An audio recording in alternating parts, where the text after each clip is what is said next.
ሰላም የተወደዳችሁ ቤተሰቦቻችን እንዴት አላችሁ? የቀጥታ የሱቅ ስራ ሾፒንግ ተከራይታችሁ መስራት የምታስቡ ወይም ደግሞ እየሰራችሁ ያላችሁ 5 መረጃዎችን ላካፍላችሁ። በቀጥታ የምትሰሩ ሰዎች በመጀመሪያ ማድረግ ያለባችሁ ነገሮች በቅደም ተከተል እነግራችኋለሁ። የመጀመሪያው የስራ አይነት የገበያ ጥናት ማድረግ ተቀዳሚ ተግባር ነው። ሁለተኛው የቦታ ጥናት ማካሄድ አለብን። ሶስተኛው የካፒታል ሁኔታ ከምንሰራው ስራ ጋር የሚመጣጠን መሆኑን ማገናዘብ ነው።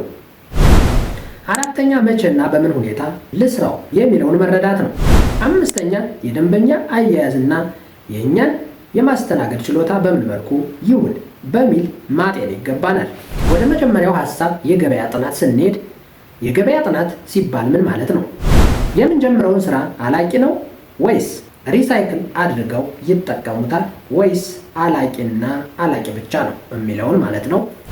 ሁለተኛው የቦታ ጥናት ሲባል የምንሸጠው ጥሬ ዕቃ ከከስተመሩ ጋር የመዳረሻ ድልድይ ነው፣ ለእኔስ ምቾትን ይሰጠኛል የሚለውን፣ በኪራይም ከሆነ ከራሳችን አንጻር ዋጋውን ተመጣጣኝ ነው የሚሉትን ማለየት ነው። ሶስተኛው የካፒታላችን ሁኔታ ባላንስ ማድረግ ስንል ለምሳሌ በሱቅ ደረጃ የኪራይ ዋጋ፣ በካፒታል ደረጃ ምን ያክል ያስፈልጋል፣ ከሱቅ ዝግጅት ጥሬ ዕቃው ግዢ ያለውን ማገናዘብ ይኖርብናል።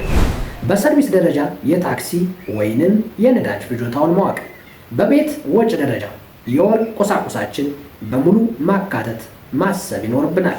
ዓመታዊ ታክስና ግብርንም እንዲሁ ታሳቢ ማድረግ ጠቅለል ያለ ወጫችን ማስላት አለብን ማለት ነው። ወደ አራተኛው ስነድ መቼና በምን ሁኔታ ይሰራል ለሚለው የምንሸጠው ጥሬ ዕቃ በይበልጥ በየትኛው ወቅት ላይ ተፈላጊ ነው?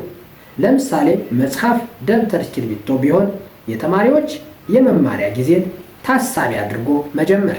በምን ሁኔታ ለሚለው ከከስተመራችን ጋር በምን አይነት መልኩ እንተዋወቃለን ወደሚለው ሐሳብ ይወስድናል። በጽሁፍ ባነር ደንበኞቻችን አካባቢ መለጠፍ ሊሆን ይችላል። እንዲሁም ከምናውቃቸው ሰዎች ጋር ንግግር በማድረግ ልንተዋወቅ እንችላለን።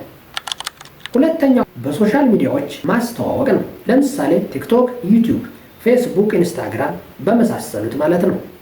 ወደ አምስተኛውና ወደ መጨረሻው የደንበኛችን አያያዝ ስንል ለምሳሌ በሰላምታ፣ አክብሮት፣ ትህትና፣ ፍጥነት፣ ጥራት፣ ታማኝነት፣ የዋጋ ተመጣጣኝነት፣ አቅርቦት፣ ስለ ዕቃው በቂ እውቀት የመኖር ሁኔታ የመሳሰሉ ነገሮች ናቸው ማለት ነው። የዛሬው መልእክት እንደተመቻችሁ ተስፋ አደርጋለሁ። ላይክ፣ ሼር፣ ሳብስክራይብ እንዳይረሳ። ሰላም።